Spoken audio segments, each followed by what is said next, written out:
我哋救人嘅救市。Good morning. We have got a quorum, and it's time to get started. First item on the agenda, confirmation of minutes. The minutes of the meeting held on the 18th of November have been sent to members. The Secretary hasn't received any proposed amendment. If there are no proposed amendments raised here, may I take it that we can confirm the minutes now? Who are in favor of confirming the minutes? Hands up, please. Thank you, Ms. Mo and Mr. Chair. Second item, information papers issued since the last meeting. The Secretariat issued one paper after the last meeting, i.e., administration's responses on the implementation of paternity leave in the government-funded public bodies. At first, the Labour Department said there was no such information, so we said ask for the information then. You just issue a circular memo to all government-funded bodies about their arrangements. Not a lot of manpower will be required to gather the information. And now, the response from the administration is that the survey required for the resources required for a survey will have to come from the existing resources, and it's hoped that by doing this, the Labour Department's other duties will not be affected, so that they would come back with an answer in April. So we await this further response or information from the administration. Item 3, date of next meeting and items for discussion. At this point, maybe we should invite the Secretary for the Civil Service and his colleagues to join us.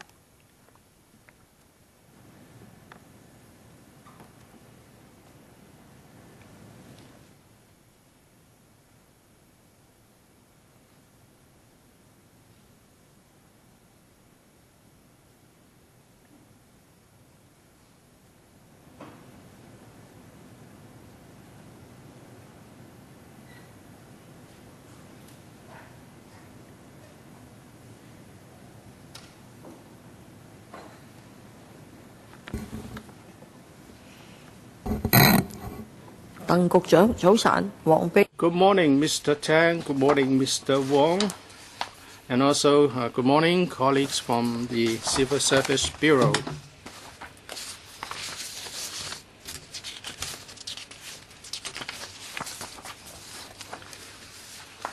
The next meeting will be held on the 20th of January, a Monday at 10:45. The government would like to report in respect of the following items: briefing by the Secretary for Civil Service on the policy initiatives of Civil Service Bureau featuring in the 2014 policy address. Second item, employment of ethnic minorities in the civil service. So members, do you agree that we take up the two items as proposed? Any suggestions? Mr. Lau? Or Ms. Lau? Well, yes, I'm in favor of these items. But for the one on ethnic minorities, should we invite deputations? And I hope the administration would set out in the paper the request the ethnic minorities have put forward and what they can do and what they cannot do. I don't want to have a brief discussion and then things would be deferred for another 4 months. Secretary, we hope that at the next meeting we could report back on the result of the survey of the study we mentioned last time in respect of Chinese language requirements in the civil service. Madam Chair, we know ethnic minorities have put forth a number of requests and you should set out all those requests. And I believe the Secretariat would also do this in the background paper. You should tell us what you can do or what you are going to do and what you are not going to do. I hope that you will not just be window dressing this issue. We hope that we can do something to help ethnic minorities. Secretary will respond to those questions referred to by the member. Mr. Lee again. I also want to follow up the same issue. Let's say you said it's okay, and then everything is all right. You can relax the requirement on Chinese language competency. Some departments require very high standards of Chinese language. But if you say, no, I won't do it, and then you bring this on the department as it is a departmental policy. But we should first of all perhaps look at the case with two government departments, Hong Kong Police and the Civil Service and the Correctional Services Department. They employed a lot of ethnic minorities before 1997, but not anymore after that. And also we should have the issues broken down into different categories. We ask what people can apply for, what jobs people can apply for if they hold an associate degree, and the answer was 36. And what if I can speak Chinese but not write Chinese very well? And then we should have a list of the job opportunities. So perhaps we should invite the commissioners from the police force and also from the CSD to come to talk to us. Perhaps at least we should invite one of the assistant commissioners responsible for personal matters to come to talk to us. I'll consider this. Please also tell us in the past 5 to 10 years how many people from these minorities were employed and what kind of policy you intend to put in place and other figures related to their employment. Can you provide the figures? We'll try our best to provide the statistics. All right, if there are no further point about this, let's move on. On the 10th of January, we have a hearing to listen to unions, civil service unions on manpower and also the relevant retirement ages of civil service. Well, that's the 10th of January, a Friday from 10 a.m. onwards. Well, the Secretary told us that the study on retirement age will be completed by the end of the year. Can you come back to brief us by the time we have the next meeting? Well, the study will be completed at the end of this year or early next year. So in January next year, we'll be here only to hear your views. Well, we are still inviting deputations. The deadline is 27th of December, so there's still time if other unions would like to talk to us. Next item, employment of non-civil service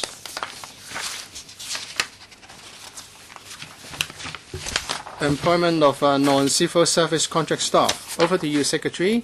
We have been given a paper. Well, I think members are familiar with this subject. Let me stress again the objective of hiring NCSC staff. Basically, is to provide a flexible means to departmental heads to hire people to respond promptly to changing operational and service needs of their departments or bureaus. And we only target time-limited, seasonal, or jobs subject to market fluctuations, or the required working hours is less than the conditioned hours for civil servants, or they the departments may like to tap the latest expertise in a particular area, or where the mode of the service delivery is under review or is likely to be changed in due course. Under such circumstances, heads of the department will be allowed to hire non-civil service contract staff. But this scheme is monitored very closely. Altogether, 12,900 of full-time NCSC staff was hired, which is a drop of 11% from the previous figure of 145,320.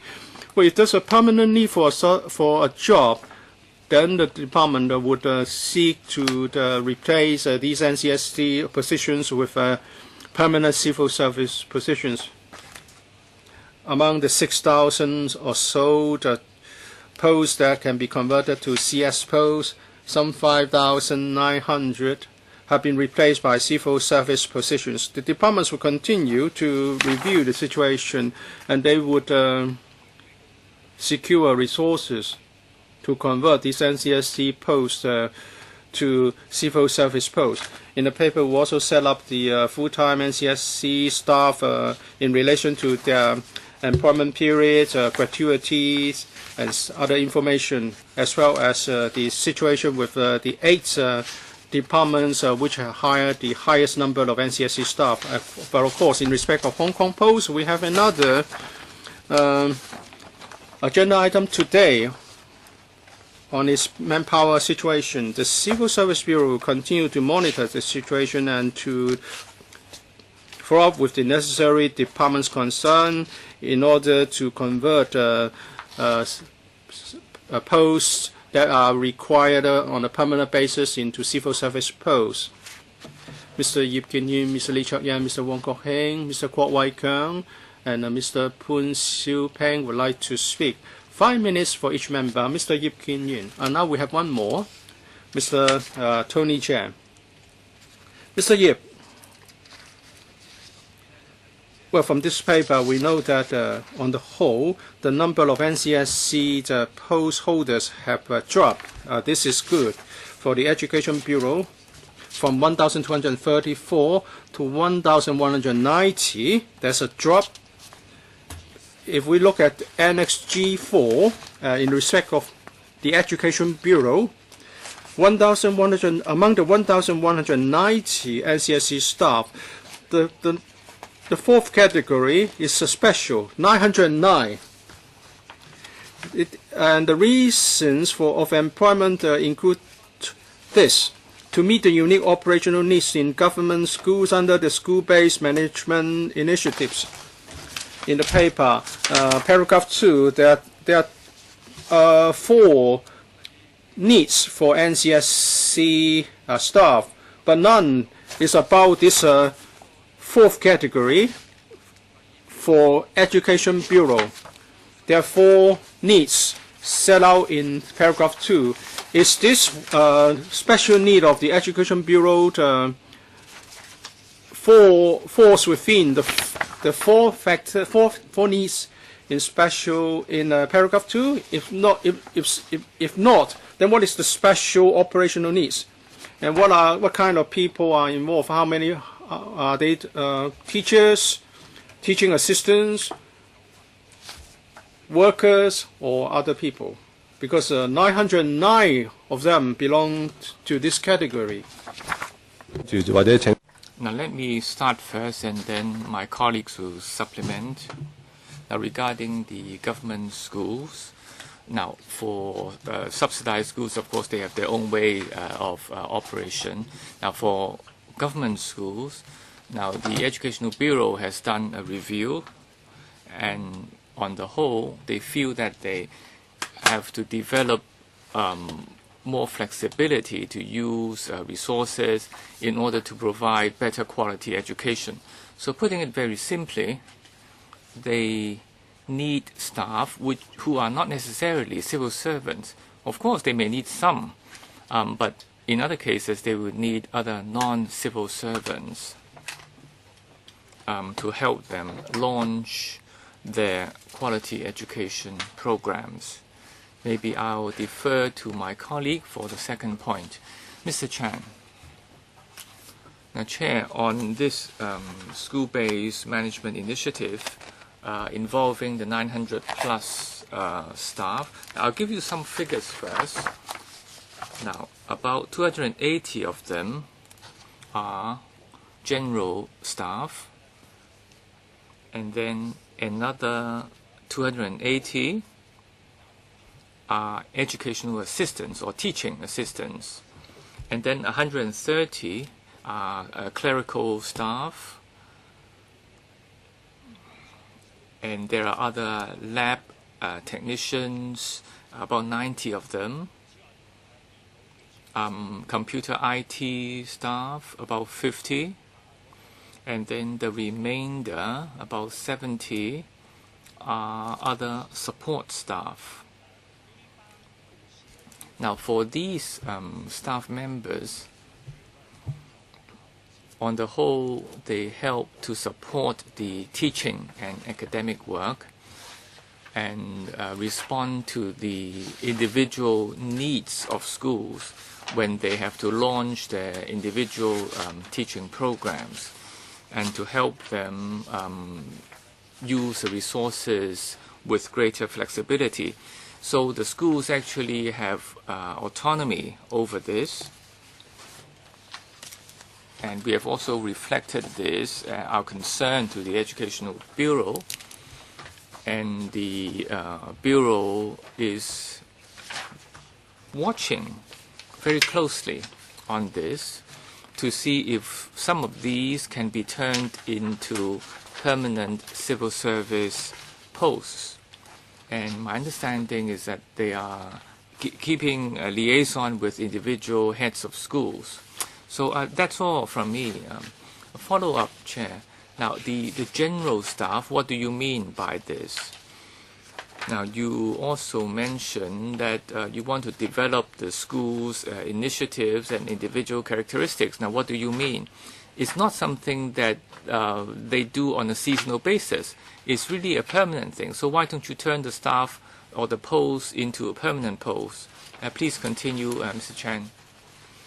Now, our understanding is that when you launch a certain educational policy, there are different needs. And so for support staff, they would like to have flexibility. If you turn all these posts into, say, civil service posts, it will lack flexibility. Can I just supplement the general staff? Yes, but who are those general staff? They are helping with odd jobs. If there are school activities, they will help out. So all these 909, they are not teachers. Well, they are teaching assistants. Yes. Mr. Lee Chuck Yan. Thank you, Chair. Now, on the bigger figures, now from 2006 to 16,000 to 14,000, now there should be a bigger reduction, but you hire another 3,000, so the net decrease is only 2,000. Now, what does that mean? It means that from 2006, when we raised our concern about turning these NCSC staff into permanent staff, the effect was very, very small. And now if the number is increasing again, then these so-called, second-rate staff, they are being dealt with unfairly because they don't enjoy welfare and the pay is not as good. So the employers are not really doing them justice. Now, I'd like to know, now the 5,000 until June 2012, now has there been any changes in the last year and a half? So please answer this first question. Second, when you're answering Mr. Ip's question, you threw in another thing, that is to develop schools under the unique operational needs. Now, this is quite additional, quite new. If you look at the background, ABCD, there are 4 requirements, and none of the 4 mentions this unique operational needs. So, what is the Civil Service Bureau doing? They are giving a lot of leeway, too much leeway to the Educational Bureau to turn these into NCSC staff instead of following the 4 criteria mentioned on the first page. So, if that is the case, now every department has its own characteristics. This is true for all departments all over the world. And then you can add in a new criterion to have individual needs. In fact, I'm not happy with the 4 already. Now you are putting in the 5th. And for the trading fund, you're not allowed to be changed into civil servants. And then your review takes over a whole decade. And people are not being changed over. So you now add in another one. So I am totally baffled. Now I'll let my colleague give you the details, but I think I have explained that the NCSC scheme, some are rather long-term, and some are responding to seasonal needs or time-limited, and this is true for every year. Now for some jobs, the working hours required would be less than the those needed for full-time staff. Now let me finish. So there are some contract staff needed, and they will increase in number. For example, recently on the Customs and Excise Department, they would have other contract staff needed for a special project. So we will hire NCSC colleagues to handle the milk powder formula issue, responding to actual operational needs. And as I was saying earlier, if there are long-term needs, we would like to see these jobs turned into permanent ones. Now, on developing operational needs or unique characteristics, now I think they have their own characteristics. Now, in the long run, it will take some time. Now, they would work on a project for a period of time, requiring one batch of people, and then the project changes, and then they would need another group of people. The overall aim is long-term, but the individual projects are time-limited, and they would need different personnel. So that's why the term, seasonal or time-limited, mentioned on the first page. Chair, I think he's just making things up because he is saying the word possibly. Of course, everything is possible, but you don't really know what is happening. Now, for janitors and so on, all these odd jobs, they are not really odd jobs, they are janitors. All schools have janitors. You are just turning them into NCSC, saying that this is all possible, but in fact that is not entirely true. Now, I think the Education Bureau will have to respond on an individual basis. Now, anything from you, Mr. Chan? Wong Kok Heng. Now, thank you, Chair. Now, on the NCSC, they really are neither here nor there. They have no welfare, no increment, no protection, no career prospects, no promotion. So they are losing out. And in Annex B, you will see that those with 5 years experience exceeds 4,700, and they account for 36.8% of the overall figure. Now, what does that tell us? Now, if they are seasonal, time-limited, and so on, how come some of them, a good number of them, have worked for more than 5 years? 5 years or more.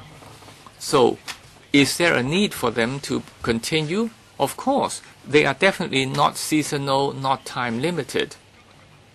even though you are telling us through this paper that about 5,800 will be changed into long term. Now, we welcome this improvement, and this is also the result of our effort through many years. But still, you have 4,746, accounting for 36.5%. They lack promotion and everything else.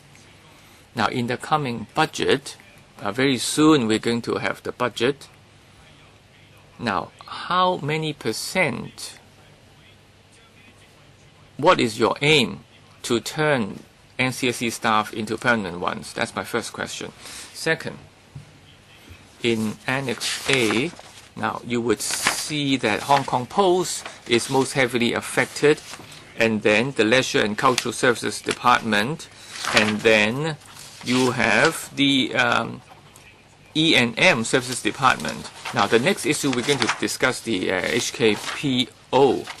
Now, but this huge number of NCSC staff, now, is this going to be very unfair to the staff and their morale because they are doing different jobs? They're doing the same job with different pay.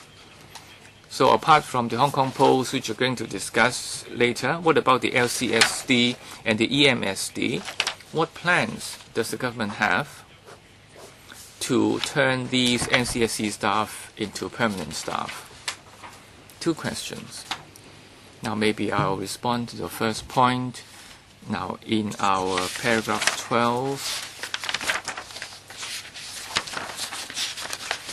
now those being hired for less than 5 years, the number has increased, and we certainly encourage departments to reduce such long-term use of NCSC staff. Now, but maybe the need or the job nature is seasonal and it varies over time, and there are no comparable positions in the civil service. So even though their working hours are long, they also fulfill the other requirements. Now, your question about next year's budget. Now, of course, we would like to have resources to allow NCSC staff to be turned into permanent posts. Now, regarding the number, I'm afraid I cannot say anything at the moment. It will have to wait until the budget.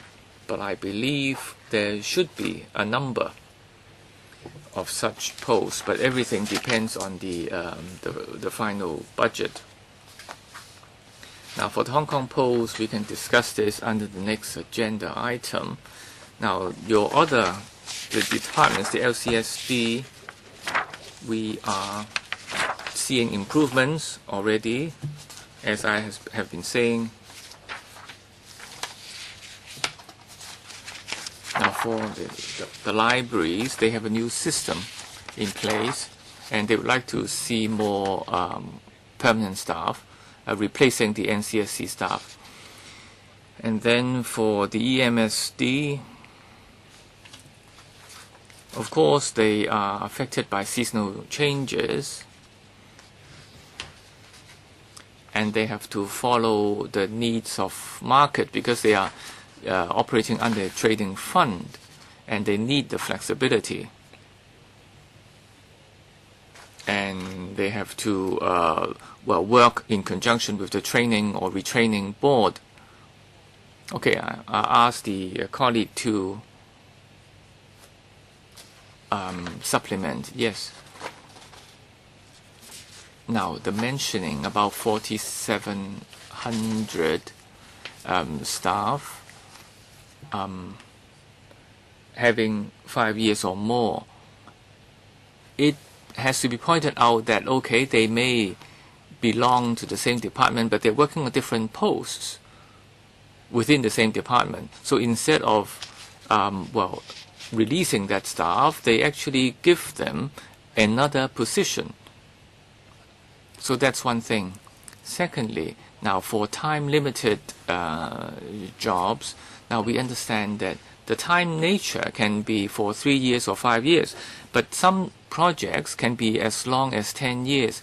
For example, the Continuous Education Fund, or the CEF, you have to be there until the whole fund is exhausted.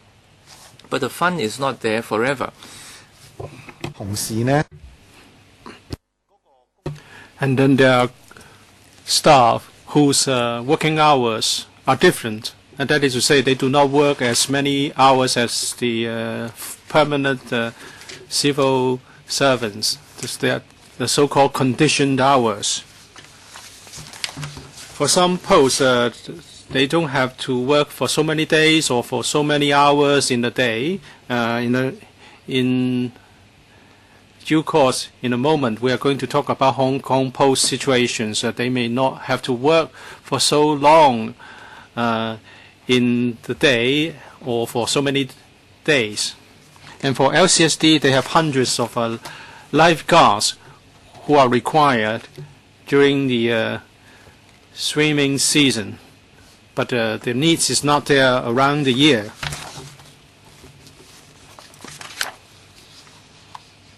And some of these posts are subject to a current review. A few years ago, LCSD conducted a review on library services and also the manpower deployment for libraries. They have taken this decision to gradually convert non-civil service posts to civil service posts. Just one more comment. Well, if an NCSC staff has been employed by the department for more than 5 years, then the staff must be capable. The Bureau should hire these people and deploy them to work for the department concerned. I think the Secretary has taken this on board. Mr. Kwok, I want to talk about the figures. 1,400 and 500, now it's that last year's now is 12,900. So I will reluctantly say that this is an improvement. There are 6,000 posts which have a long-term need, and you have converted 5,000 something. And what about the remaining 100 posts which have yet to be converted? And why are they not converted so far? And what do you mean by permanent needs? Like last year, NCSC staff who have worked for 5 years or more numbered more than 4,000, similar to the figure last year. For these NCSC staff who are employed for a long and continuous period, why are they not employed, or why are there no need to employ them on a permanent basis? And Mr. Wong, the Permanent Secretary, has said that many NCSC staff work fewer hours than civil servants. I understand this because you devote a lot of space in your paper to this point. But if in a department there are hundreds of NCSC staff whose working hours are lower than those for civil servants, why can't you consolidate the working hours so that they would be working just like civil servants in terms of working hours? You're not talking about one particular NCSC staff. We're talking about a big group. If you do the conversion, you can better protect on the interests of these NCSC staff. Some 60% of them under this group.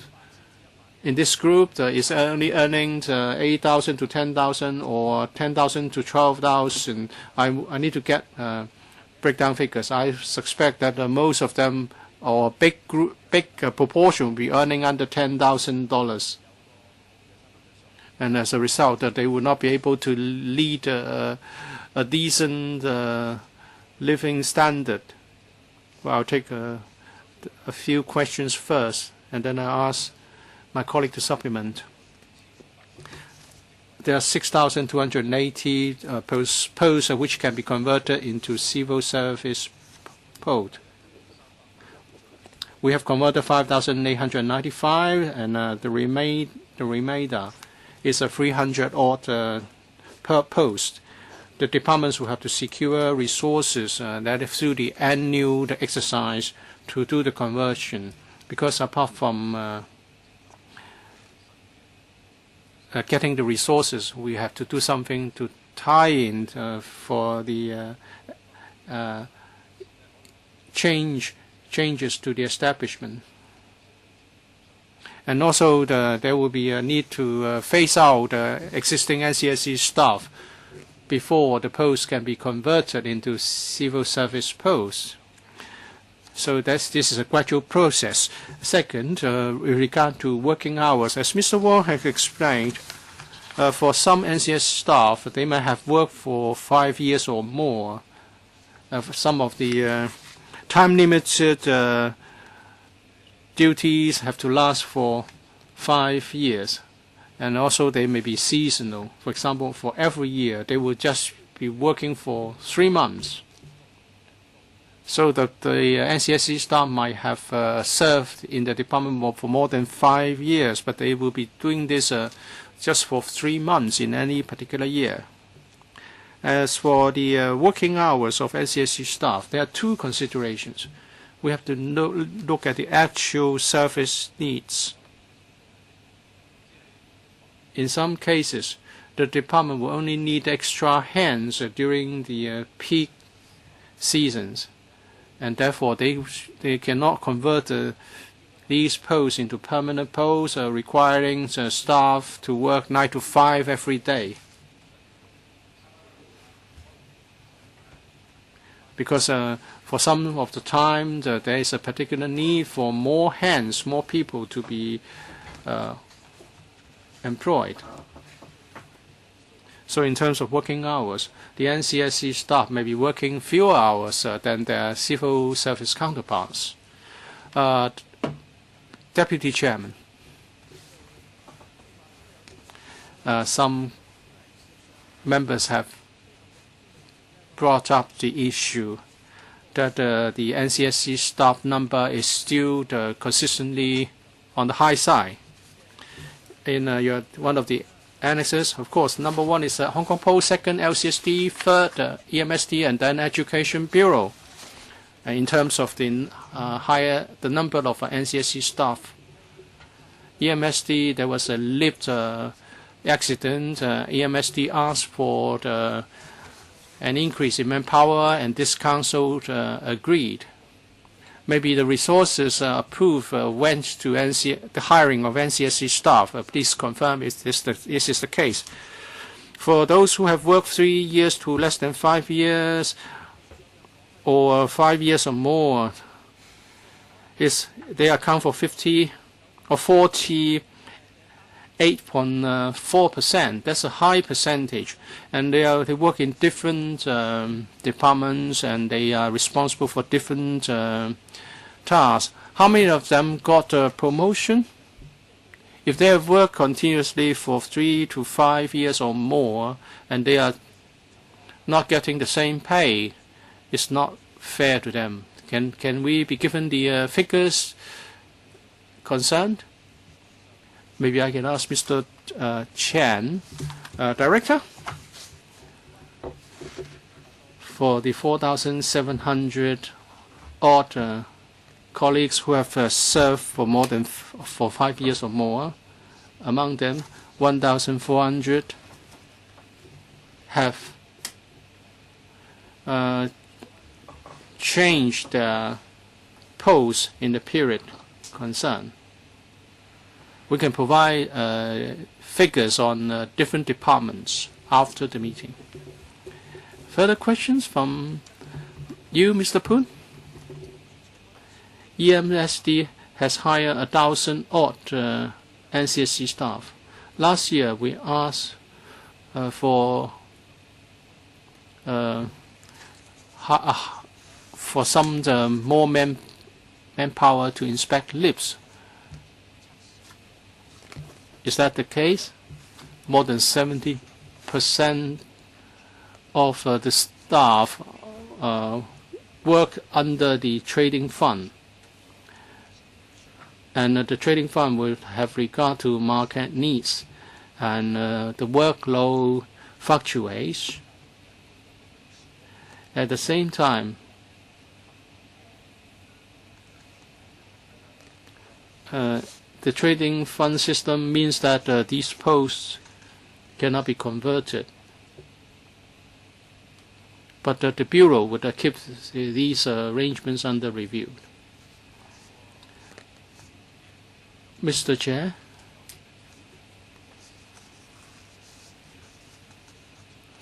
in the last couple of years, the number of NCSC staff has dropped. I'm glad that the Secretary would continue to consider conversion of more NCSC staff into permanent posts. This is welcome. In the paper, paragraph 2, it said that the heads of a department will be given flexibility to respond promptly to changing needs. And the reference is to service needs, not of a permanent nature. Say if a department wants to employ more staff because of workload, it's very difficult to get a civil service post created, and that's why they will resort to NCSC staff, and because it's easier to get approval for more manpower. Is that the reason why more departments are doing this? Thereby, we have a high number of NCSC staff as a whole. I've asked people who are working in the government departments, lands department, buildings department, and architectural services department, and so on and so forth. They have strong views about hiring professional staff on NCSC terms. They would like these posts to be converted to civil service posts, because it would mean that they are better motivated. And I don't see any. I don't see the name of housing department in the list. Is that they don't do this, or is that they can resort to other means to bypass this need for permanent posts?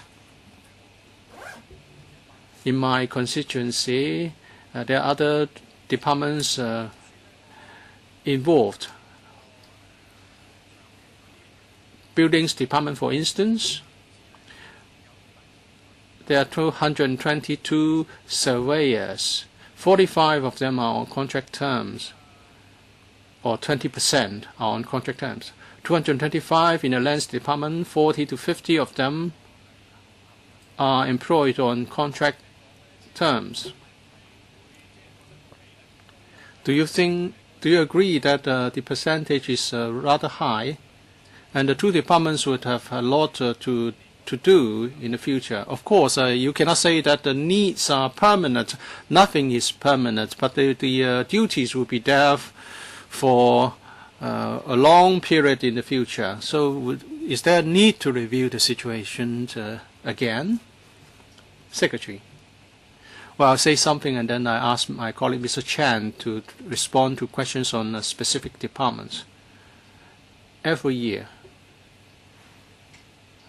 we have to consider requests to increase the establishment of the civil service. Of course, we cannot expand the civil service too quickly, and we have to consider requests from individual departments collectively. And there is always a limit, a cap, especially for those operating under trading fund. I don't think the departments will not be creating NCSC's posts because they cannot get any permanent posts created, because even for NCSC's posts, their application will still be vetted. For some departments, they may have to do more inspection because of higher standard required, because of the higher frequency of inspections. And then it's a permanent need for more manpower. And in that case, the department should ask for creation of civil service needs. But in some other cases, the department may have to carry out some specific target-oriented inspections in 3 to 5 years, and then after that, the needs would come down. And in that case, the department may think it's more appropriate to employ the contract staff. Anything from the housing department? Yes. Now, for the housing authority, because they are financially autonomous and they have their own contract staff under the HA, and the number is being controlled at a very reasonable level. And every year, now the housing department will apply for funds from the government to turn these contract posts to civil service posts. Thank you, Chair. We have Mr. Leung now. Thank you, Chair. Now, for the NCSC staff, if you look at the figures, now compared to the overall civil service number, it's about 6 to 7%, not too high. If you use a basis for 160,000 or 170,000, then the number of NCSC staff is not particularly high. But then for individual departments, the Education Department, the Post Office, LCSD, and the EMSD, they are quite high. Now, I understand that for you also, the Civil Service Bureau, you have some contract staff as well. You have only one, right? Now, is it the case that you need so many, well, what I would term temporary staff, but some, if they're temporary for 5 years, is quite interesting. Now, for one department, now I don't really have all the figures, but let's say for LCSD, they have about 4,000 staff, and then 1,000 of them are temporary. So it's a very big percentage, much bigger than compared with the whole of the civil service. Is it because there are, well, temporary requirements? LCSD, for example, they have lifesavers or lifeguards. Is that the case? You will allow them to increase their manpower. Now, for the Home Affairs Department, now, okay, for the district councils, it takes about half, about 300 odd. My understanding is, now, how come district councils have to hire these people? Because they need people to man the community halls. They have to operate, and you need people. And if you cannot hire permanent staff, you have to hire temporary ones. But that is not reasonable. But how can a community center run without people, but you change the staff into contract and temporary staff? That is not fair. Now, you are telling us that certain jobs are temporary, but in fact they are not temporary. They are needed on a long-term basis. So the DAB is concerned about equal work but unequal pay. So I hope the Secretary and the heads of department can be improved, especially the 4 departments that I outlined. Thank you, Chair. Mr. Tan. Yes, I think I have answered part of the questions. For example, the LCSD, because of the needs of lifeguards, and they are seasonal needs. And also for libraries, they're also doing a review. Hopefully they would have more civil service staff. Now for EMSD, because they are operating under trading fund, about 80% EMSD, they are 80% are being are working on the trading fund, and they have to they have to do the maintenance work, and when they are secure a contract, it's only for a few years, and after a few years they may not have that contract. So that's something to consider. Now, you also mentioned the Home Affairs Department. The funding comes from district councils, and district councils' funding is not permanent, because when the term changes, well, things will change. And so, having considered this, the staff are hired as non-civil service contract staff. Now, coming back to the district councils, they don't want to hire people using those funds, they rather organize activities. But because you don't provide the staff, they are forced to hire their own staff. So I think the HAD or the Bureau will have to look at this again. Now, allow me to add on funding or resources for the district councils. Now, every district office has a number of staff responsible for helping the secretariat of the DCs. And the staff we're talking about are those helping out with activities of the DCs. And every term of the DC, they have different views, and they have different arrangements. And some DC members, they want to do some activities, but when the term changes, they will shift the focus of their work. So if you have a long-term staff, you will lack the flexibility. And this is something for the HA Bureau to hire staff on behalf of the DCs. They are not really government civil service staff, as it were. So it's not, they are not to sponsor or to support the DCs. They are mainly organizing activities. Next, we have Mr. Tanka Peel. Now, I don't know whether the secretary has been district officers or assistant district officers. In fact, under the HAD, now, they have to support all sorts of activities of the district council, because you are saying that you are turning them into two parts. Now, Mr. Leung, again, is a very experienced district councillor. The funding is given for services and activities, but a lot of the funding is used to hire temporary staff. In fact, they can organize, or they could have organized, more activities. And these staff should have been employed by the HAD. They are liaison officers, and the existing LOs are really struggling. They are having a hard time. Now, I am a member of the outlying islands DCs.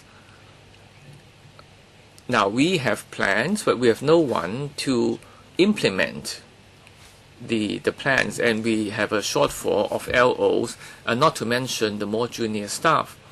Now, I am asking Mr. Tang or Mr. Chan, do you have a figure in mind? Now, over so many years, when you want to turn these NCSC into permanent staff, do you have a figure in mind? What is the optimum number for NCSC staff? If so, what is it? Of course, we may not agree. Now, secondly, we mentioned that some NCSCs, they have been there for 5 years, even more, even up to 10 years. And the SWD, for example, they have 100 NCSC staff, and some have been doing for 10 years, 13 years. But at the end, they are all were dismissed. And they are given severance pay, and we spent more than half a year to secure, well, 3.7 million, but 3.4 of those are actually from their own pension or MPF.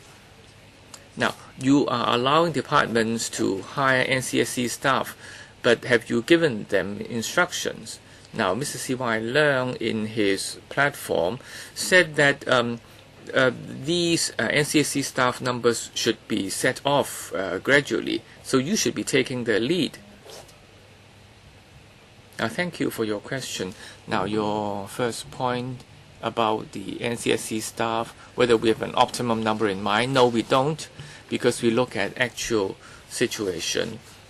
We would not set a ceiling. We will have to look at the actual needs of individual departments. Of course, our aim is that for long-term posts, they should be turned into, or long-term requirements will be turned into long-term posts. But then there will still be temporary posts needed, responding to seasonal fluctuations, and we like to retain this flexibility. Now, on the offsetting arrangement, now they would follow existing legal requirements. Now, this is a bigger issue. Now, if there are changes, it's going to be at the macro level and outside our remit.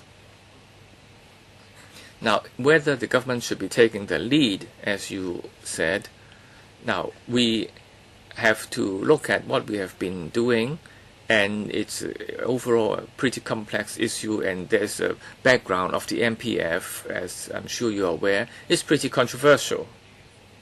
Now, I find this a bit strange. Now, okay, if the employer falls ill, if our member's office, I take my sick leave paper, and will I be against law if I don't really take my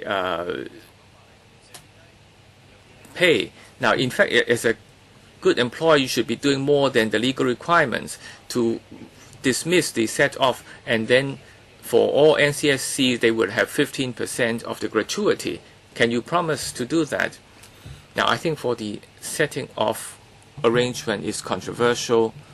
Now, if we change it, we will have to look at the overall MPF framework and to be discussed underneath that, and not under the contract arrangement. Now, but for gratuities, now we have standards given to departments, and they will have to look at their own needs, whether they can hire people, and if they cannot, then they would have to use gratuity to attract talents. Otherwise, they can exercise their flexibility. In our paper, we say that in paragraph 4, if it's for non-skilled staff, it's about 10%. If they're requiring skill, then it's 15%. So we believe this is a satisfactory level of gratuity. Now, I think we still have a few members wanting to ask first round and second round questions. So I would like to propose that if you haven't really put up your hands, I would draw a line here, and also Mr. Tang as well. So next in line is Mr. Leung Kwok Hong.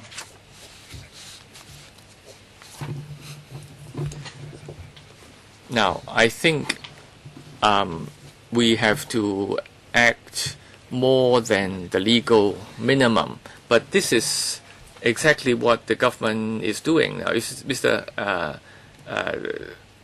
Tong is doing it using the minimum, then he would not be spending so much on the luxurious wines or liquor.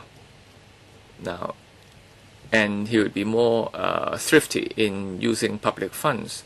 Now, but we are now talking about Hong Kong civil service staff. If it's for work injury, then it's 4/5 pay. Because if somebody is injured, he would need money to do physiotherapy, just like myself. I will have to take taxis. But this is not the case. If you are no longer productive, then you are not useful anymore. Then you are only given 4/5 of the pay. So that's the government's logic, which I find strange. And you're not really a good employer at all. and very often issues are taken to the court. Now, my question is, if the government, now you have a lot of departments, now for the water supplies, when they're being turned private, people would say that, well, this is a big issue, water is very important. Or to change the correctional services to contract out its service. So that raises another type of concern.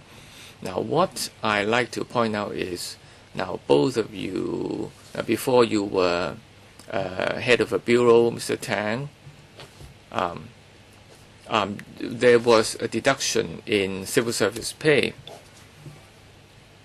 I heard from Mr. Anthony Leung that saying that all the bad things were done by him, but now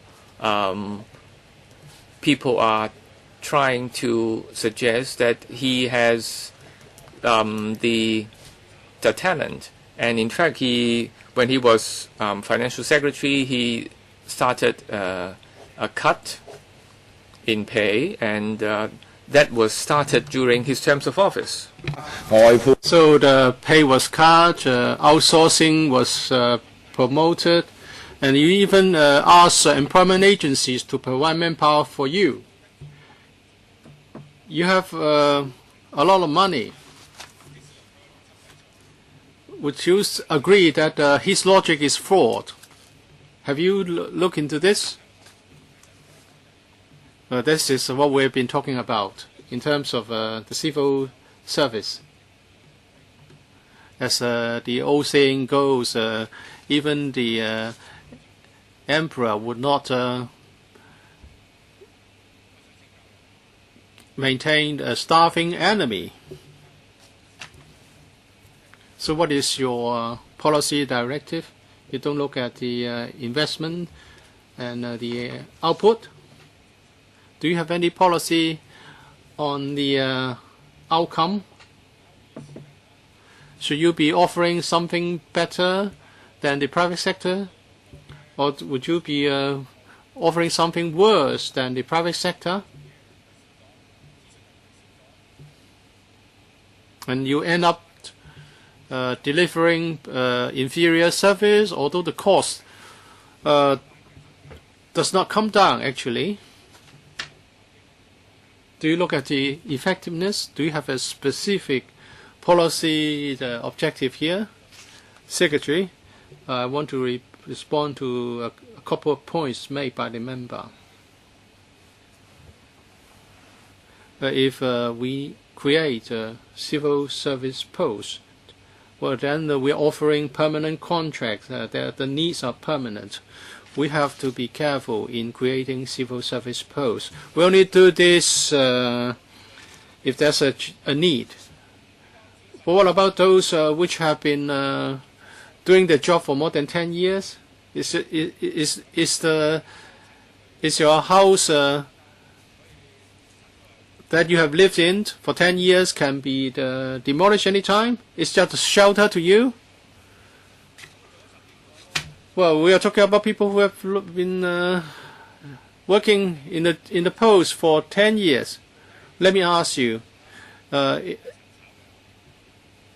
is the property that you have been living in for more than 10 years your home or a property for speculation?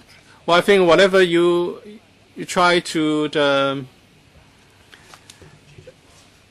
elaborate, they would just say that it depends on service needs. Mr. Martin Liu. I understand the employment of NCSC staff allows flexibility to the government, that this is the practice in the private sector. So I understand this part of the issue. But for many of these NCSC staff, they have worked for more than 5 years or even for more than 10 years. So I have this doubt.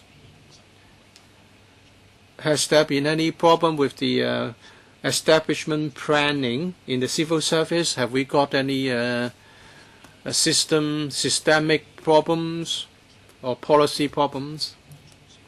These NCSC staff do not have any promotion prospects, and they do not get any increments in pay. Would that create problems with morale or sense of belonging? Because in a public organization, there's a greater need for a sense of belonging, because they will be working to contribute to the community well-being. So if there are problems of this nature, how are you going to tackle them? Secretary. First, we understand the situation and the conditions of employment for civil service are different from those for NCSC staff. Of course, if the posts are needed on a permanent basis, will create civil service posts. As for why some NCSC staffs have been employed for so long, well, it's because they take up one job after another, and the positions are not required on a permanent basis, or the posts will require fewer working hours than civil service conditioned hours.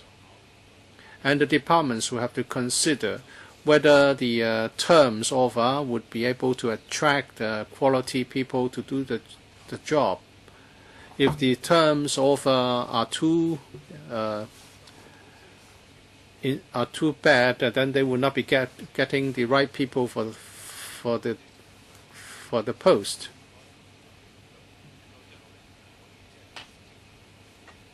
And also, after a contract is completed, the department has the flexibility to increase the pay under the next contract.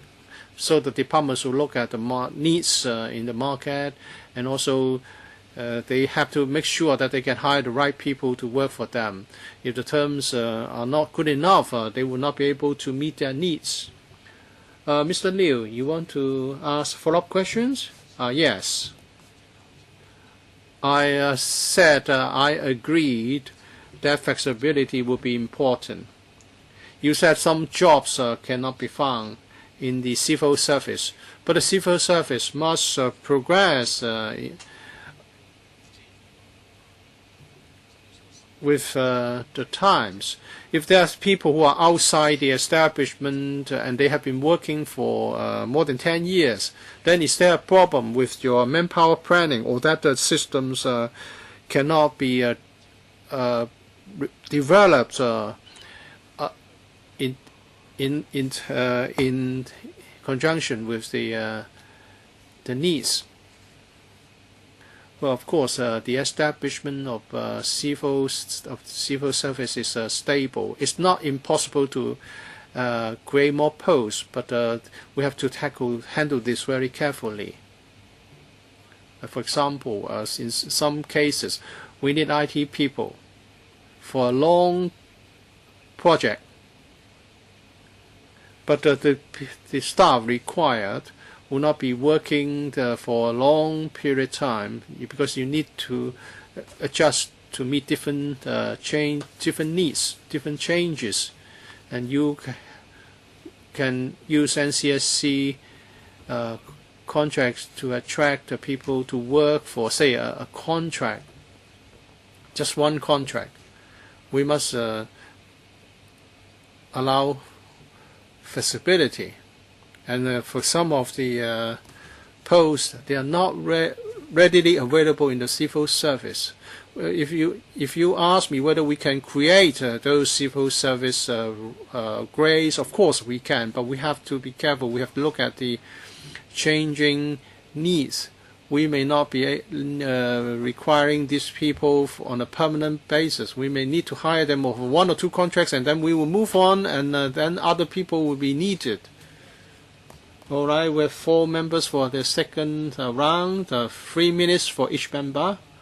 All right, Mr. Leung Kok Heng and Ms. Emily Lau. 3 minutes for each member. I want to ask a follow-up question about the Education Bureau. I cannot accept your explanation. The CSB has not been monitoring the situation closely. How can you say that janitors in the school are not needed on a permanent basis? And the same goes for teaching assistants and lab assistants. How come they are not required on a permanent basis? You are just putting up excuses. And second, I see that I learned from trade union for part-time staff in the Department of Health. They ask why they cannot be replaced by civil service posts.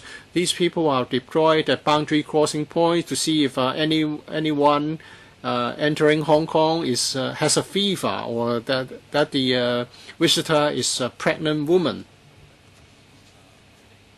And they need to do this on a permanent basis.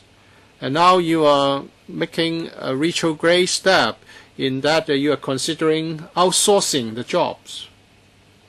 So although the jobs are required on a permanent basis, you're not willing to convert them into civil service space. How come health assistants cannot be made permanent civil service jobs? As I've said, that there are different periods, different teaching assistants may be required. You may say that teaching assistants are required on a permanent basis, but they need different types of teaching assistants at different times. So we have to discuss with the schools to see if there's a need to convert these posts into permanent civil service posts. As for the Department of Health, the duties required are not permanent. They are required some of the time, but they are not required some other time. And we don't have civil servants doing similar jobs. If we do this by offering direct employment, then at some time we may have a surplus of manpower, and that's why we have tried to look into the offering an outsourced contract to undertake flexible duties of this nature. Of course, I don't accept the explanation for the NCSC staff in Education Bureau. We have talked about 7 to 8 different posts. So perhaps you can tell us how they can be justified with reference to the 4 factors, because as far as we know, there's no factor that talks about unique operational needs. We have to be convinced that they are time limited or they are justified. Ms. Emily Lau, according to Mr. Liu and other members, well, the administration has been very inflexible. They have been in your employment for so many years. How come you cannot allow them to be employed on a permanent basis? For things we agree, you are not going to do it, and things you don't agree with us, you are also not going to do it. Please explain. Well, if they are NCSC staff, they can certainly apply for civil service posts on an open and fair basis. They have a higher chance of success. It's 15% compared with 2 to 3% overall for other applicants. But we have to be fair. We cannot just directly replace these jobs and then employ them. We have to undergo an open recruitment process.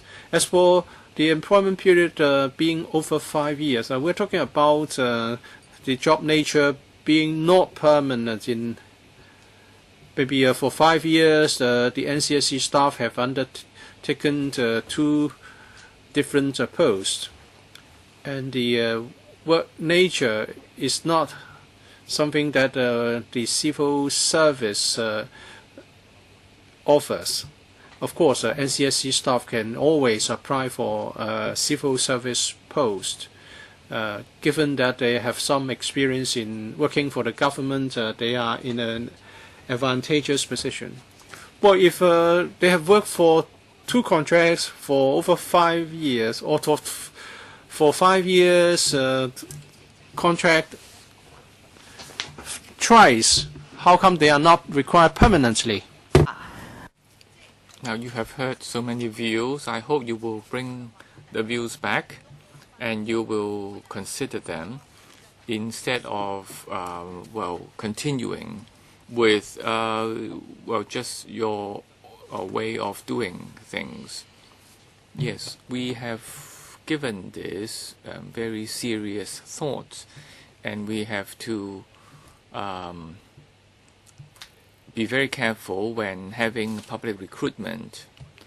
Now, if you have a staff member, or let's see NCSC, or if it's open recruitment, when he applies for a permanent post, his experience may not be entirely relevant, and does he necessarily have priority?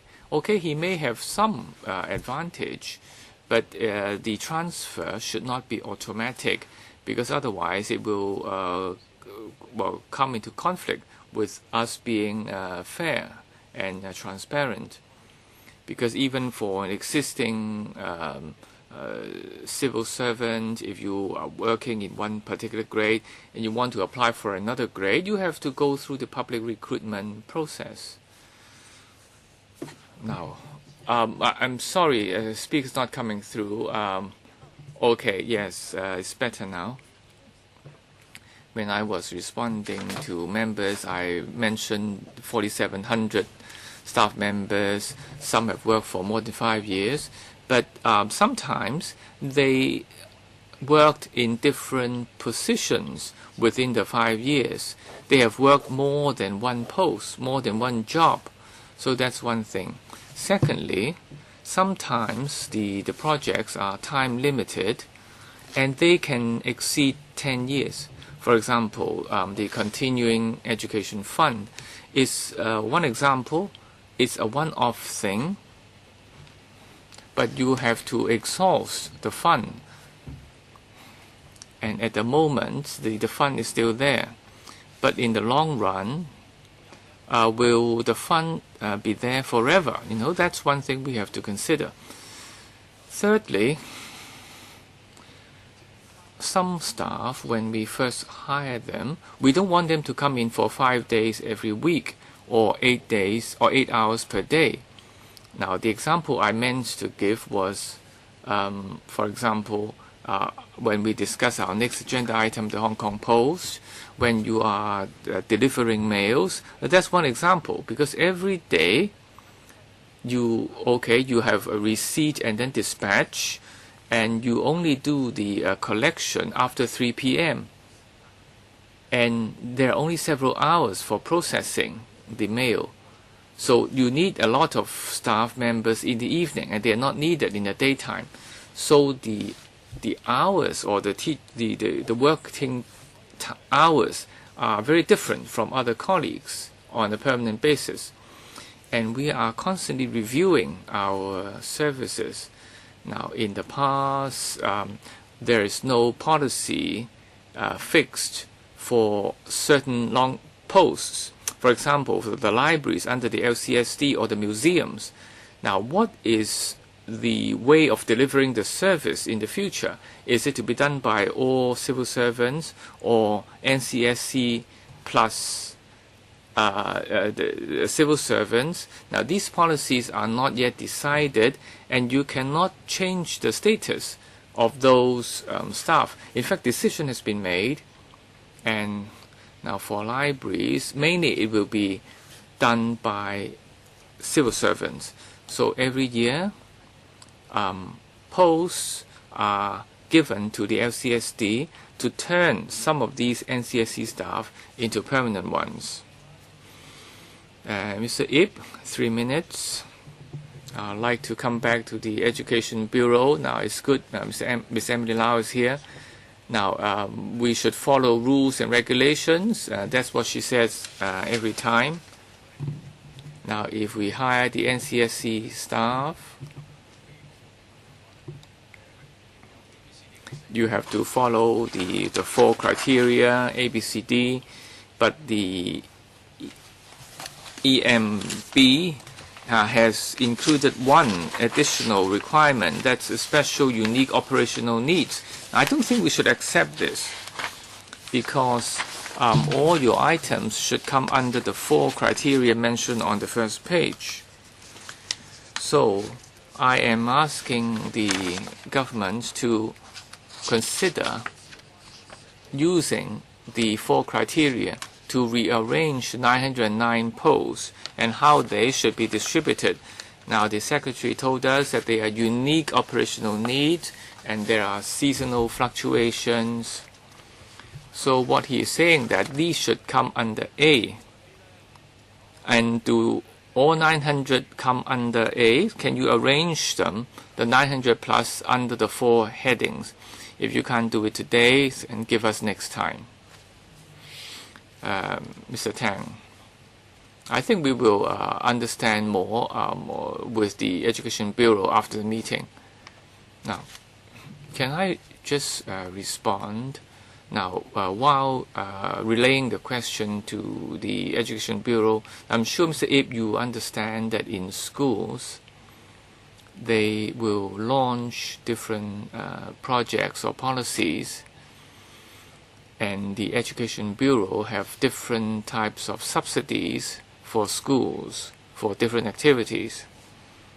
And because individual schools have their own needs, they want to launch, let's say, language programs, or they want to serve the ethnic minorities and they want to do more. So they need flexibility, and so they need to hire these NCSC staff to launch or to implement their policies. Okay, so upon receipt of more information, they will be passed to you. So we have Mr. Kwok. Now there are 2 facts we have to consider. The overall figure is dropping. The other fact is there's still more than 10,000 NCSC staff. Now the long-term goal is to lower the figure, of course, but we should also protect the NCSC staff at the moment already hired. Now they have your department enjoy all the flexibility, the time-limited requirements and so on, but there's no protection for these NCSC staff. Now, apart from the 5 things which they lack, as Mr. Leung said, but their pay also is very, very low. And if we have followed up social welfare assistant, they do not have increments following the other colleagues' increments. So over the 10 years that he or she served, the pay was really minimal. And I also worked in a restaurant, and of course if you work as a contract, then you really should be having paid more. But now you're asking to work short term, and yet their pay is lower than the regular staff. Now, you say that the payment should not be higher than their full-time counterpart. So you are winning at every point. You are not giving them slightly better arrangement. They have already given up all the career prospects. They are not having other fringe benefits. So when can you improve the overall package? Now, I think department heads will respond to market needs, and they cannot offer terms which are lower than the stipulated requirements. But then there's flexibility in the gratuity.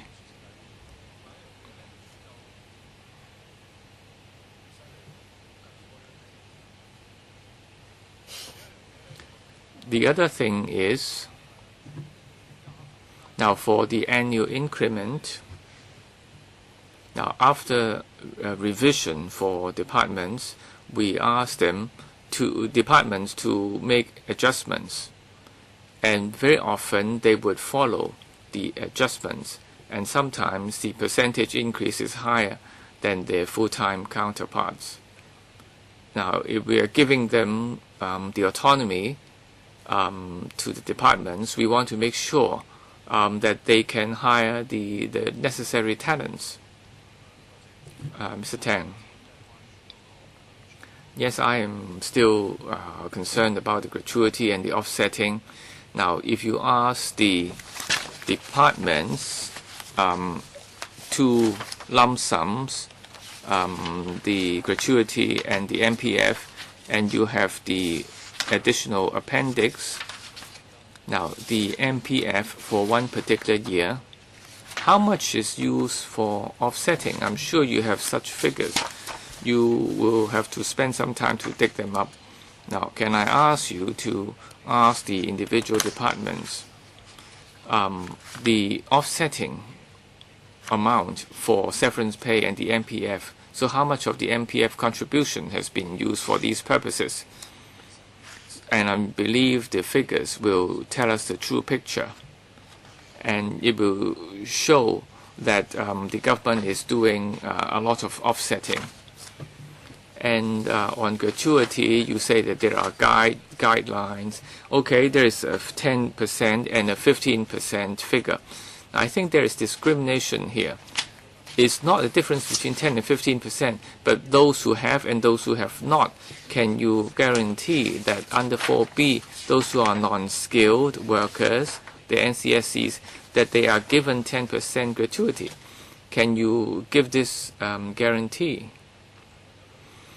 Thank you for your question. Now, for the offsetting, we really cannot give you those figures. We will need a lot more time, but we'll go back to look at this. Now, this offsetting does not really mean that we are not being a responsible employer. Now, I think you have to look at it from a more macro angle. Now, on gratuity, again, we have to give the departments flexibility. If for a particular job, they can hire enough people without gratuity, but that's something for them to decide. If they feel that they have to provide the gratuity, then we give them an index, some sort of a guideline. So we have to respond to market needs, and then there must be flexibility. I don't really see this in the paper to respond to market needs. You only have a guideline as to how much to give and what type to give. Now, I think you should answer our questions. Which staff would enjoy 15%, which enjoy 10%, and which will get 0? Now, you again use the Hong Kong Post as example, and the gratuity usually, well, the Hong Kong Post would have no gratuity. They only have the MPF. Okay, we have to draw a line after Mr. Leung's questions. Now, your administrative officers, you are general grade staff, and you can move to any department. And then Ms. C.Y. Leung has a very low rating. I think the AOs should be responsible. You can be given to or assigned to different departments. You are generalists rather than the technocrats. So you have to be flexible. I'm just asking you one question. Equal work but unequal pay. Now, Mr. Liu asked the question about morale being affected. You are all holding your individual wallet to do more with less, and then to be answerable to the CE or Mr. John Zhang or the Chief Secretary. Well, you have a chance to be promoted, and you also have gratuity, Mr. Tang. Is that correct? But your way of doing things is not acceptable. Coming here to LegCo, you are not trying to use your marginal utility to the full. What is your policy goal? That should be the measure. That should be the yardstick. It's not spending $1 and achieving the effect of 150. That would be the commercial principle of doing things, like the exhibition yesterday when they're dishing out free abalone and then some of the elderly tripped over. So I'm just asking you a very simple question. How do you answer us? You are giving us a very general question regarding the issue of offsetting. But what about doing it for you? If we legislate that your pay would be offsetted, shall we do that? Not just for the MPF. Well, the ministers and permanent secretaries should have their pension or gratuities offset by their MPF contributions. Can that be done? Your objective is to have a stable team of employees. Some shopping centers offer better terms to their staff. And now Hong Kong Post has adopted a different policy. They are trying to compete on the basis of lower offers. So is there a regular review? Who in the Executive Council are responsible for this? And this market-oriented policy, what kind of comparison are you making to the market? Actually, the departments in hiring people must make sure that the terms can enable them to hire the people they need. Otherwise, they will need to review the terms offered. As for the offsetting with MPF, the Labor and Welfare Bureau and the FST Bureau that are responsible for this system. So you are saying that you only want to attract losers in the market, and how can you sustain your service? So you are saying that these people cannot compete in the market, so they accept your lower offers and work for you. Well, in the past, we had low unemployment rates, and that might be justified, but not now. Well, how can you justify this? I think we have overrun to a great extent. The fifth item is manpower situation of the Hong Kong Post. Let's invite the Postmaster General to join us. Here we have 3 papers, including a letter from Mr. Kwok Wai Keung and Mr. Tan Ka Biu, who would like to raise questions. We have to allocate time to members.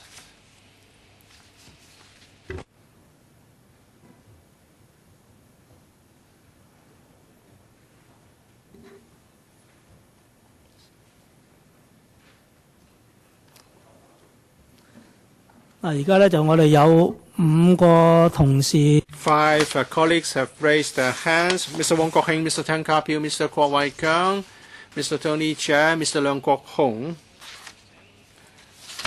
May I invite the Postmaster General to introduce the paper? Thank you, Chairman. Mr. Deputy, although Hong Kong Post runs under a trading fund, is still a government department. In terms of manpower management, we have to comply with civil service bureaus, directives and regulations and guidelines. as at the 30th of September this year, in the Hong Kong Post, we have 7,000 odd civil staff, of which 2,000 NCSC staff, 5,000 odd civil servants.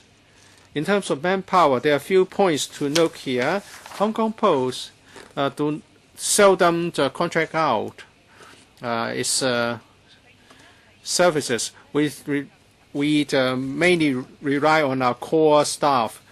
Well, the service is different because on different days or in different months of the year, the service needs are different. And also the traditional peak season is Christmas, or where we have a long vacation, where we have election mailed, and then during these periods, the amounts Hong Kong Post handled would fluctuate a lot, something outside the control of the Hong Kong Post. And we offer contract staff. We recruit contract staff and NCSC staff so that we can be flexible in manpower deployment. And for different types of mail, the Hong Kong Post have come up with a performance pledge in terms of handling time. Usually it's very short. For example, 99% of local mail will be delivered in the next working day to the recipient. And for the speed post, 99.5%. If they are posted before the designated time, the post will have to reach the relevant airline before the end of that day. And we have to live up to the performance pledge, and the needs are fluctuating a lot. The department must be able to deploy the manpower flexibly to ensure quality of service. And in recent years, in this industry, things have changed a lot with the advent of email. The amount of mail has dropped significantly, although we still have a lot of business opportunity in speed post and delivery. So in considering the combination of civil servants and NCSC staff, we have to be very careful. And also this is a very labor-intensive industry. To reduce the need on manpower, we have been relying on streamlining processes, automation, and computerization. In accordance with CSP regulations, if the needs are required on a permanent basis and cannot be resolved through other means or through the employment of NCSC staff, we would turn those posts into civil service posts. As for vacancies that we have internally, we would fill them through the deployment or recruitment. From January 2012 to this day, we have recruited 485 new civil servants to fill the vacancies at the entry ranks. We encourage our NCSC staff working in our department to apply for civil service posts.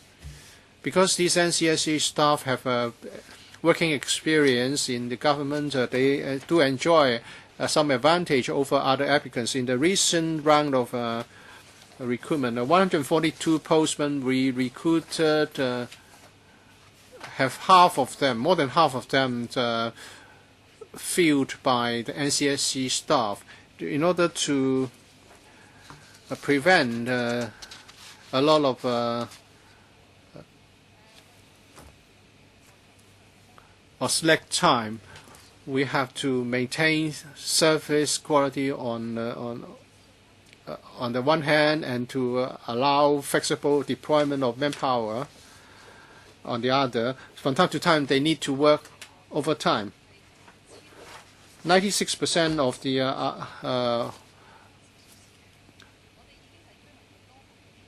uncompensated overtime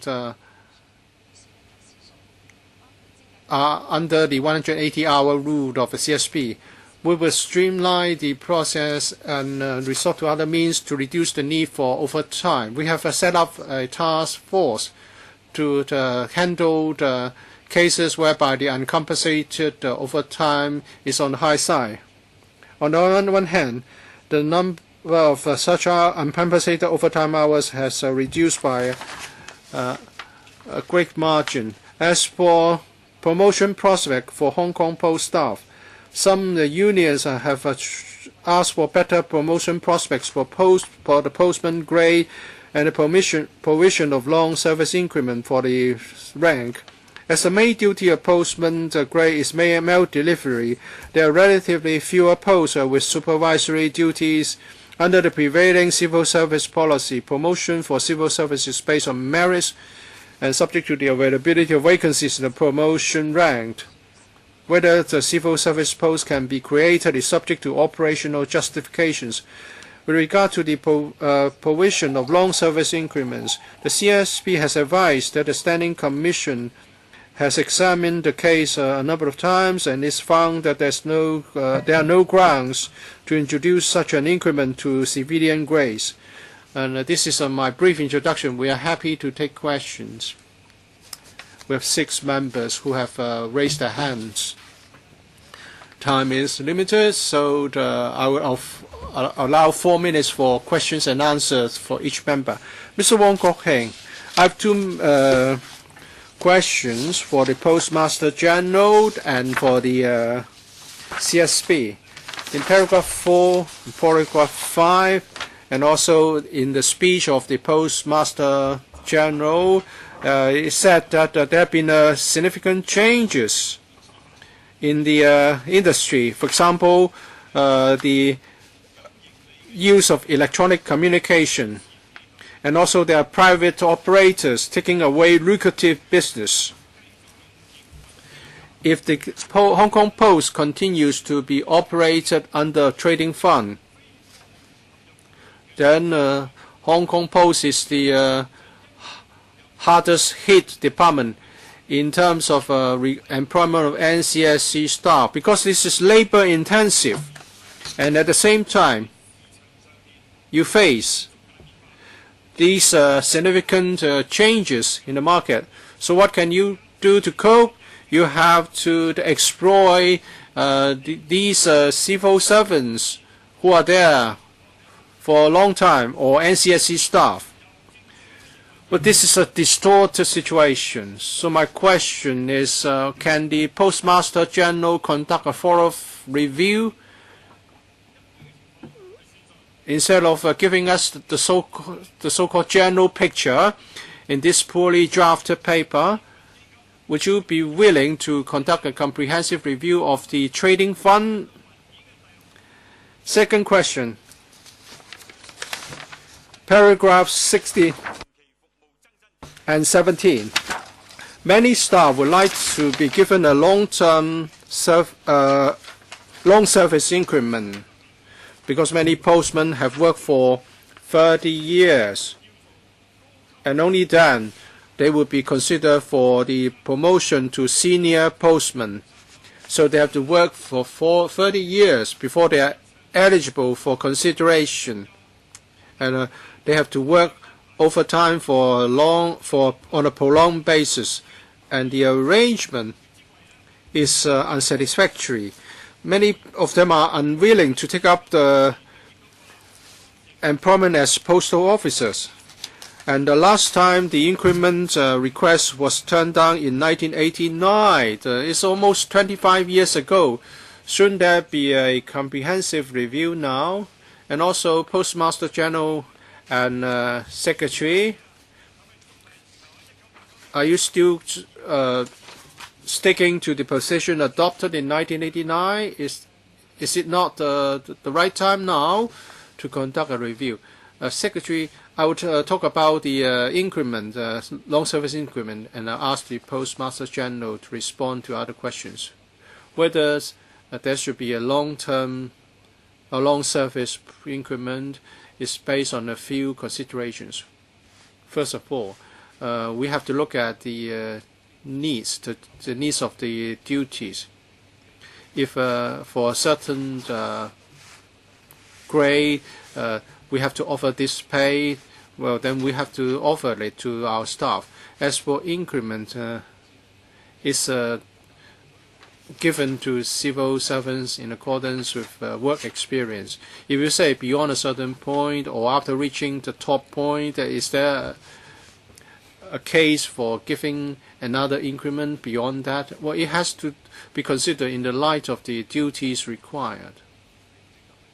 So we have to take this into account and do it carefully in terms of spending public money.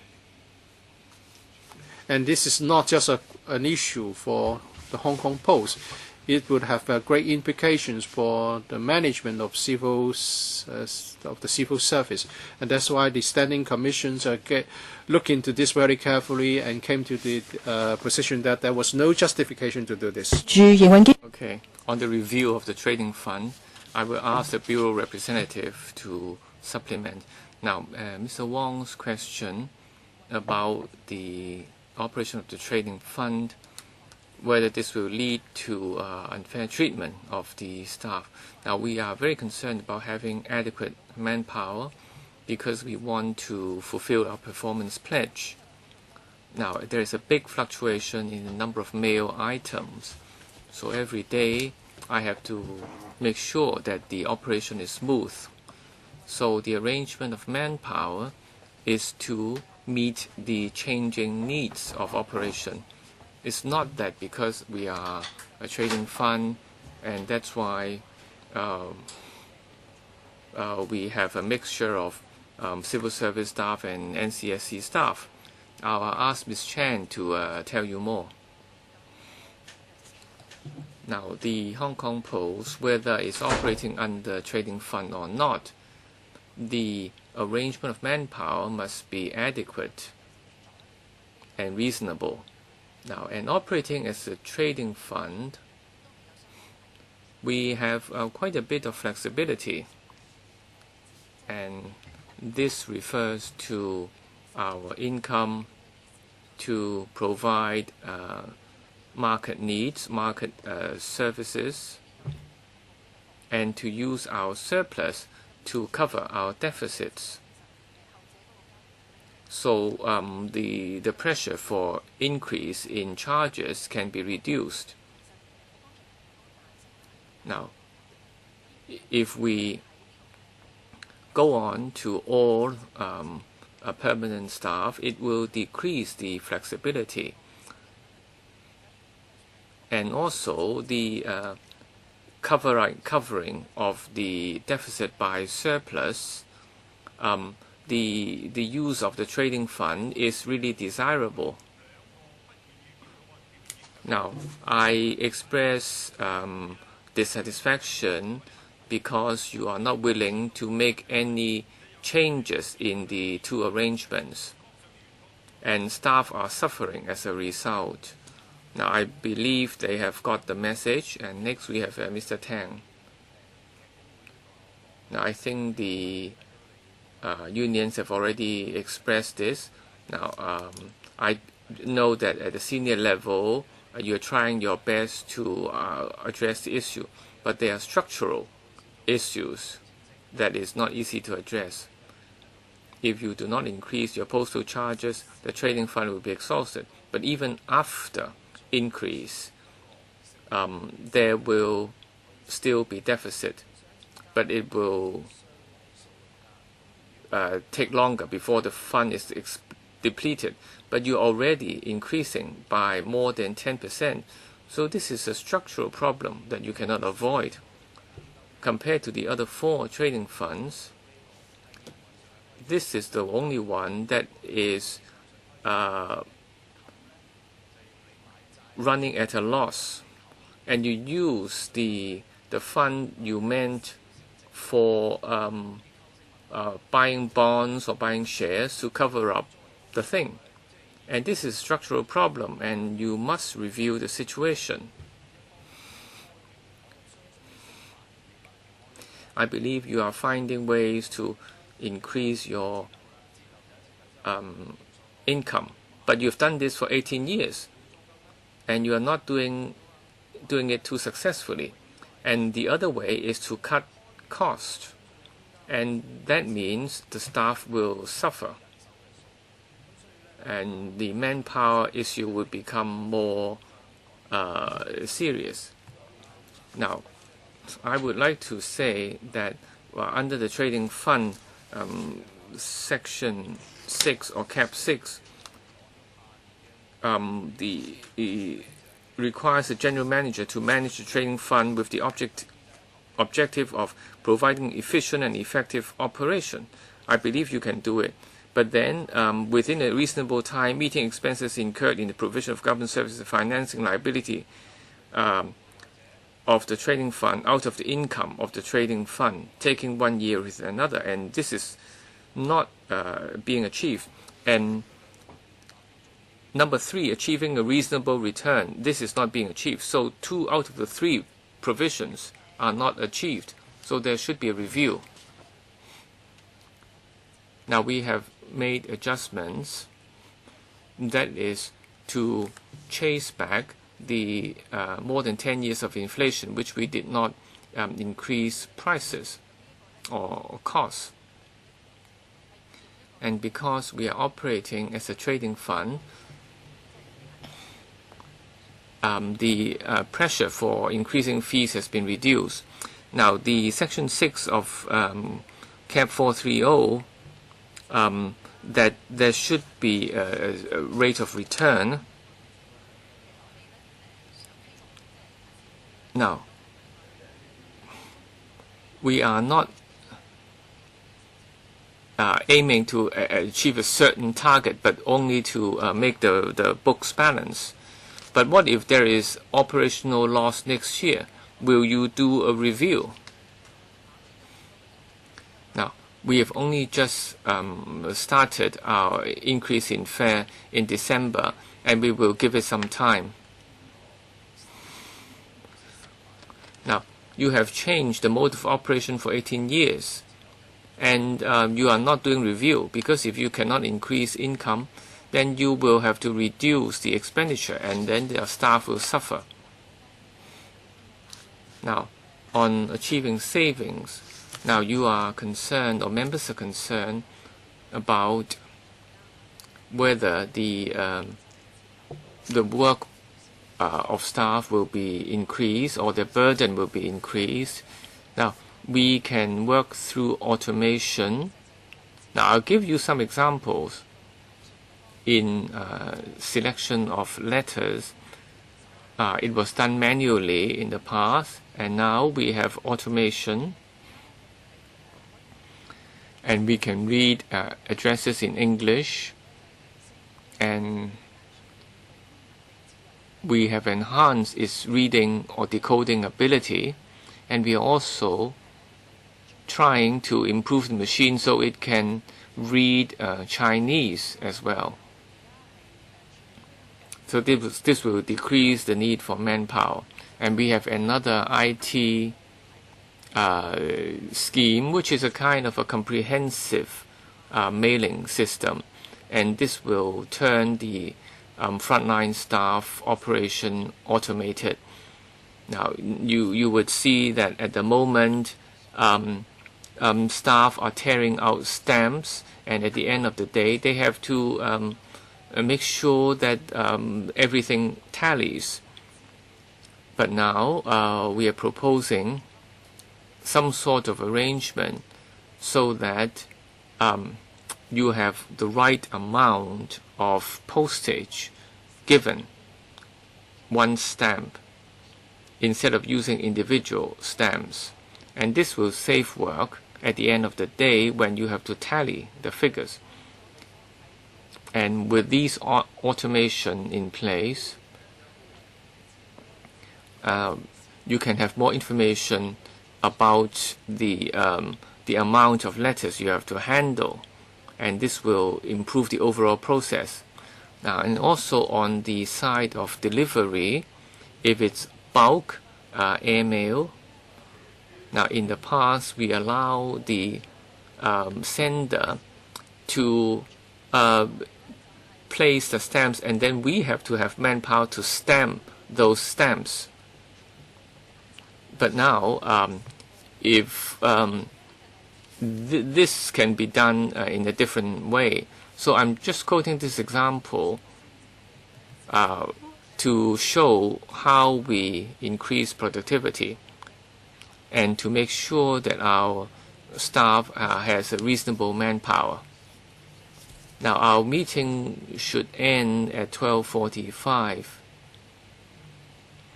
and we will extend the meeting by a maximum of 15 minutes. Now, thank you, Chair. Now, when the trading fund was established, the Hong Kong Post was making lots of money because of the philately services, but this is no longer working, and in recent years the surplus is not coming in, and the trading fund is now limiting the amount of money they can use, and they are using their existing reserve. And the only question is how long the reserve will take them. If at the moment you can have 1.8 billion, and this will take you to 2015 or 2016, but with the increase in postage fees, it can take you a bit longer. Now, you have a deficit of 50 million or even 100 million this year. So with all these deficits, unless you keep increasing the postage, this is not something members of the public want to see. So we must revise or review the trading fund arrangement to make sure that staff are treated properly and the fund is operating well. We have met with the staff representatives, and I sense there a lot of pressure because you have a lot of incentives to increase income, creating a lot of pressure and stress for the staff members. But now you have fewer staff, and yet you want to do more, from 7,700 to only 7,000. So morale is low, and I can sense that, and they feel depressed, and they are pessimistic. So now in the coming months, what is the department planning to do? I believe you have to overhaul the whole trading fund arrangement. Now, when will the TF be reviewed? Is it when the fund is totally depleted? Now, who will answer the question? Now, thank you for your question.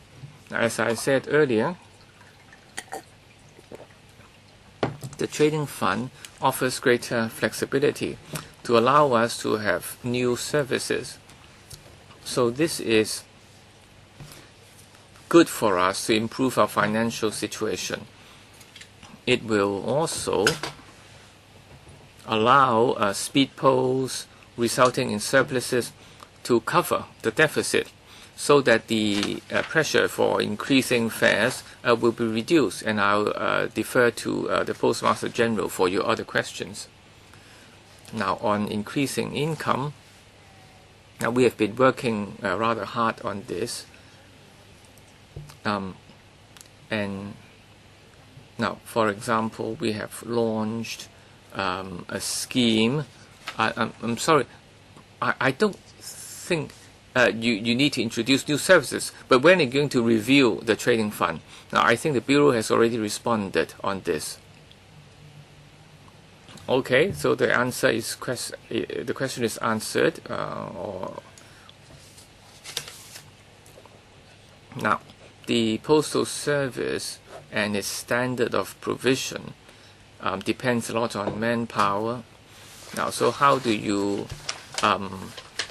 treat your staff is very important, and it will have a big impact. And I'm happy to learn that staff will not suffer as a result of having to achieve or to balance the books, but rather working through automation and other types of income, this is certainly the right direction. Now, on the paper, paragraph 7, at the end of the paragraph, now, the last recruitment, about 70 out of 140 are existing NCSC staff. Now, when recruiting, you have to be fair. This was mentioned earlier. The transfer to permanent staff is not automatic. But how come you have this 49% figure? Is it because you cannot exceed more than 50%? Is there such an agreement? Because it looks a bit low, just beneath half. So can we have some elaboration from you? And paragraph 9 is also very interesting on promotion. When on acting posts, some refuse to act in a more senior position. This is very strange. But then those who decline acting appointments, well, for 2013, this acting arrangement figure has improved. Now, can you give us the figures? Now, because when you act, there is a chance to be promoted. How come people decline such a chance? Now, we'd like to know more. Thank you, Chair.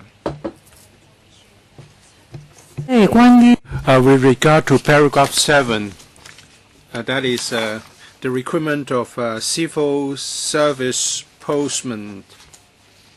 We encourage our NCSC colleagues to apply, but of course it's up to them to decide whether to apply or not.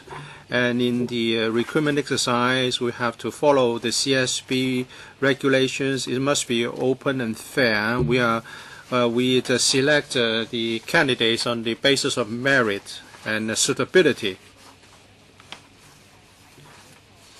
And if the candidate has previously worked in the Hong Kong Post, they are more familiar. He will be more familiar with government regulations. But sometimes the post he undertook might not be exactly the same as postmen.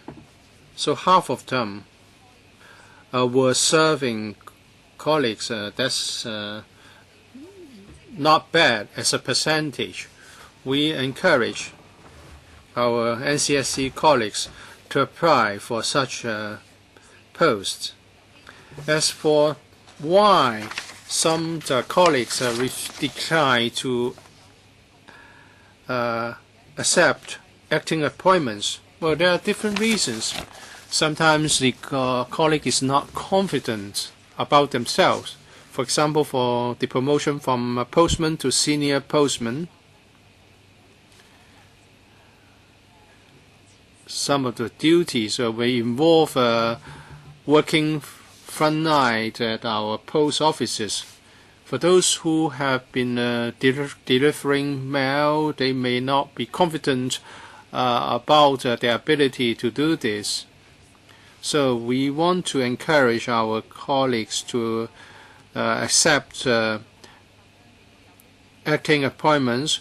We promote, we offer training, we offer counseling by their fellow colleagues.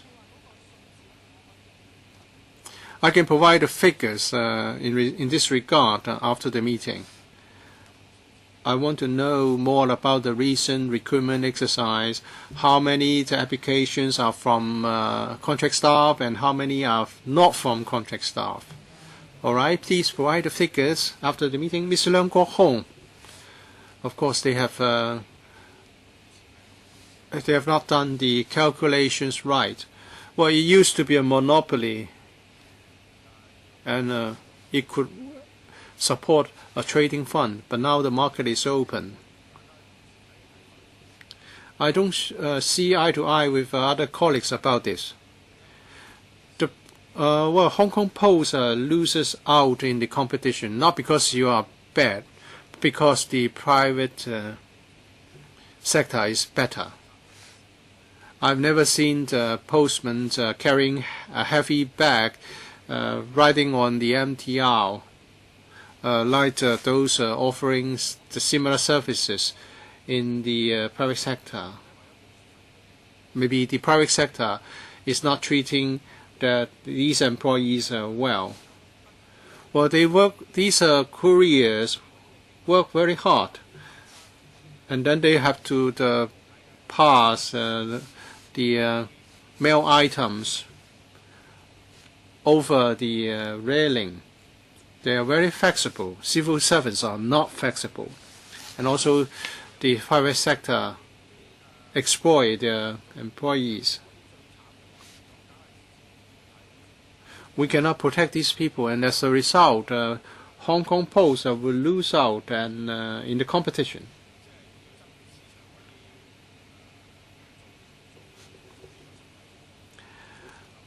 And as a result, the employers of these private couriers are becoming even more unscrupulous. Let's get rid of this disgraceful situation, whether it's an international conglomerate or just a small operator. They do not treat their couriers humanely. You'd have government cars taking you to work. If you use the MTR, you see during lunch hour or in the morning, well, there are people, there are couriers working so hard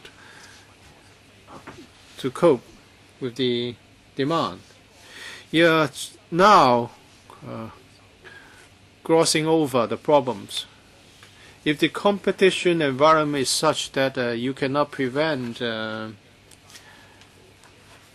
exploitation, well, the Americans are keen to see improvement to employment conditions in other countries because that would enhance the U.S. competitiveness. Well, sometimes I do not dare to criticize you since our last encounter. You're wrong. The government is wrong. Either you get rid of the disgraceful exploitation in the speed post business, or you will be eliminated in the market.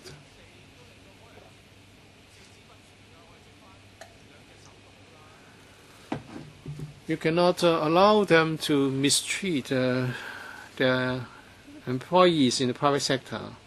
That's a structural problem.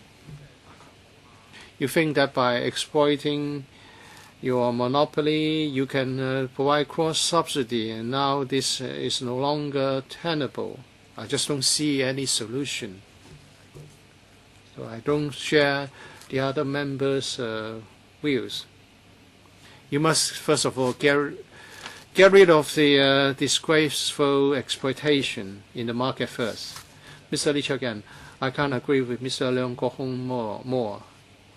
The trading fund should give a sponsorship to unions so that the pay and terms and conditions in the offered by private operators will not be so mean. Well, you are being mean to the NCSC staff, and that's why we've been asking you for changes for so long. I think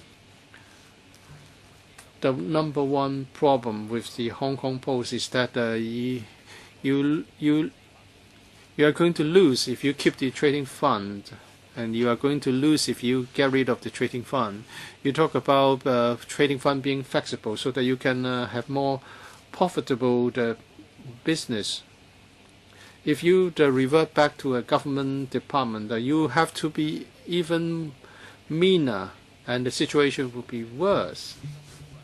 Well, you seem to suggest that if there's no trading fund, it will be better. And we have still $1 billion or to sustain our operations. Even if you disregard NCSC staff to cope with seasonal demands, there's still 900 of them. You talk about fluctuating business, but however big the fluctuations, you need 900 people, and you need people to work overtime, so you have room to create more posts. So if you are being reasonable, you know that the fluctuations are just your excuses. Because however fluctuating it is, you still have 900 people on NCSC terms. So at least you can convert 500 of the posts into civil service posts, or at least half of them can be offered civil service posts. So my question is, are you doomed to fail if you revert back to become a government department? And are there problems with the trading fund? Maybe I can offer a response for the first question. Well, if we become a government department again, and we want to offer some service, we have to apply for resources centrally. Whether this can be done is one question, and even if it can be done, timing is a big problem, and service will be affected.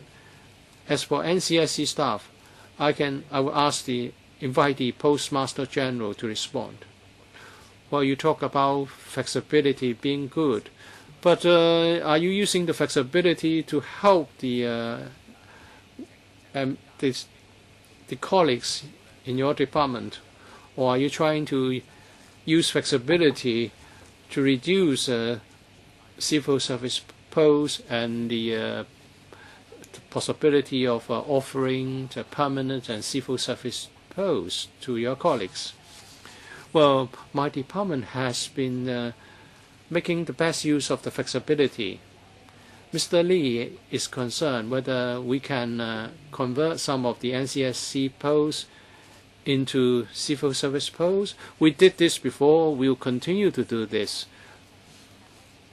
But even with civil service posts created, can we take on just those who have been working as NCSC staff for a long time? First, there's no so-called full train, and whether to apply is a matter for the individual colleague who is an NCSC staff. And is it that we sacrifice the interests of our colleagues because we are trading fund? Well, I don't think so. She said that well, the conversion we are talking about is about the conversion of the status of the NCSC staff, not the post. I think this is misleading. Mr. Singh, you do not change the nature of the post. Well, I have to clarify that we did that. We did exactly that. We did replace NCSC staffs, NCSC posts with civil service posts. We converted some 20-odd NCSC posts with civil service posts this year.